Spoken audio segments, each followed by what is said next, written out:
بسم اللہ الرحمن الرحیم۔ آج کی ویڈیو میں ہم بستری کے متعلق کچھ باتیں آپ کے ساتھ پیش کریں گے۔ محترم میرے بھائیو، حضرت جابر بن عبداللہ رضی اللہ تعالی عنہ سے روایت ہے کہ انہوں نے فرمایا، یہودی کہا کرتے تھے کہ جو کوئی پچھلی طرف سے ہو کر عورت سے اگلی جگہ میں مباشرت کرتا ہے اس کا بیٹا بہنگا پیدا ہوتا ہے۔ تو اللہ تعالیٰ نے آیت نازل فرمائی جس کا ترجمہ یہ ہے، تمہاری بیویاں تمہاری کھیتیاں ہیں، اپنی کھیتیوں میں جس طرح چاہو آؤ۔ میرے محترم بھائیو، ہم بستری جمعہ والے دن کیوں نہیں کرنی چاہیے؟ ہم بستری جمعرات کو کیوں ضروری ہے؟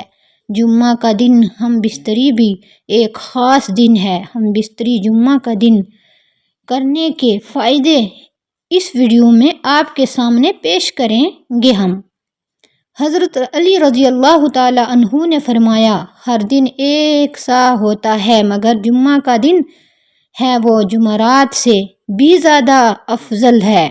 حضرت عائشہ رضی اللہ تعالی عنہا نے عرض کیا، یا رسول اللہ صلی اللہ علیہ وسلم، عورتوں کو تو بہت سا ثواب مل گیا ہے، مردوں کے بارے میں بھی ارشاد فرمائیے۔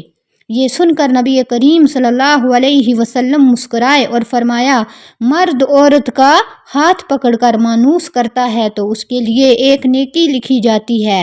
جو مرد پیار سے اپنی بیوی کے گلے میں ہاتھ ڈالتا ہے تو اس کے ہاتھ لگانے میں 10 نیکیاں لکھی جاتی ہیں۔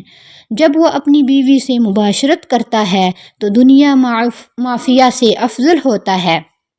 جب غسل کرتا ہے تو بدن کے جس بال پر سے پانی گزرتا ہے اس کے لیے ہر بال کے بدلے میں ایک نیکی لکھ دی جاتی ہے اور ایک گناہ معاف ہو جاتا ہے اور ایک درجہ بلند کر دیا جاتا ہے۔ اور غسل کرنے کے عوض میں جو چیز دی جاتی ہے وہ دنیا معافیہ سے بہتر ہوتی ہے، اور بے شک اللہ تعالیٰ اس پر فخر کرتا ہے اور فرشتوں سے کہتا ہے کہ میرے بندے کی طرف دیکھو کہ ایسی سرد رات میں غسل جنابت کے لیے اٹھا ہے اور اس بات پر یقین رکھتا ہے کہ میں اس کا رب ہوں۔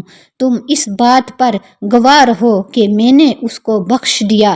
جمعرات اور جمعہ کو ہم بستری اور غسل کرنے کی ترغیب اس لیے دی گئی ہے کہ کیونکہ مردوں کو نماز جمعہ کی ادائیگی کے لیے جامع مسجد جانا ہوتا ہے تاکہ آتے جاتے کہیں نظر پڑنے سے طبیعت میں کسی قسم کی شہوت پیدا نہ ہو اور خواہش نفس سے اطمینان ہونے کے سبب نماز اور خطبہ میں دل جمی حاصل ہو جائے۔ حدیث نبوی صلی اللہ علیہ وسلم ہے کہ مرد کا اپنی بیوی کے ساتھ اکٹھے ایک بستر میں سونا افضل ہے یہ کہ کسی ایک کو عذر ہو، اس لیے کہ مقصد ہم بستری کرنا نہیں بلکہ مقصد بیوی کے دل کو خوش کرنا ہے۔ بیوی کے دل کو خوش کرنے کے لیے ایام کے دنوں میں بھی اس کے قریب ہو جانا گویا انبیاء علیہ السلام کی سنت ہے۔ بیوی سے ہم بستری یعنی جمع کرنے کے لیے دن کی بنسبت رات کا وقت زیادہ اچھا ہے، اور اسلامی مہینوں کے پہلے 15ویں اور آخری رات کے علاوہ بقیہ راتوں میں ہم بستری کرنا چاہیے، کیونکہ روایات سے معلوم ہوتا ہے کہ ان 3 راتوں میں شیطان زمین پر زیادہ پھیلتے ہیں۔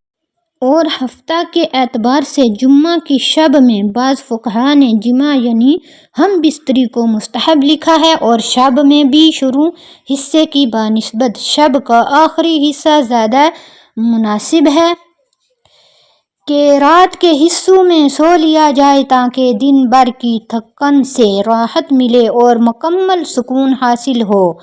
اور ایک فائدہ یہ بھی ہے کہ رات کا تھوڑا سا حصہ ہی جنابت یعنی ناپاکی میں گزرے گا، البتہ رات کا اتنا آخری حصہ بھی نہ ہو کہ پھر دوبارہ آرام کا وقت نہ رہے۔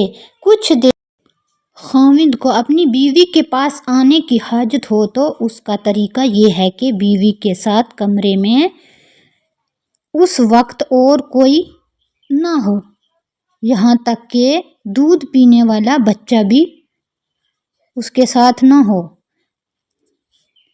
اگر وہ سویا ہو تو کوئی حرج نہیں ہے۔ شریعت نے میاں بیوی کو اختیار دیا ہے کہ وہ یعنی دن میں یا رات میں کسی بھی حصے میں مباشرت یا ہم بستری کو سر انجام دے سکتے ہیں۔